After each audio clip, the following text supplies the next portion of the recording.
আল্লামা তৈয়ব শাহ রহমতুল্লাহি আলাইহি পাক জবানের সাথ করেন, এই গৌসুল আজম মেজবান্ডারির দরবারকে দেখিয়ে বললেন, ইয়ে আদব কা মাকাম হে, এই জায়গাটা আদবের স্থান।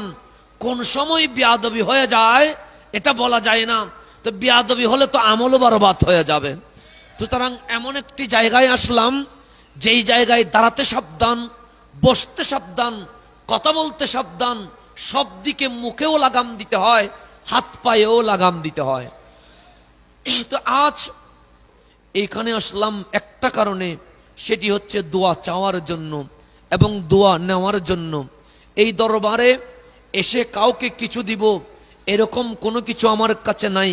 এই দরবারে সবাই আসে নিতে, আমিও আসলাম নিতে। তো সুতরাং এখানে দিতে আসি নাই। আর এই জায়গায় তাকরীর করব কেমনে? আওলাদের রাসূলের মাকাম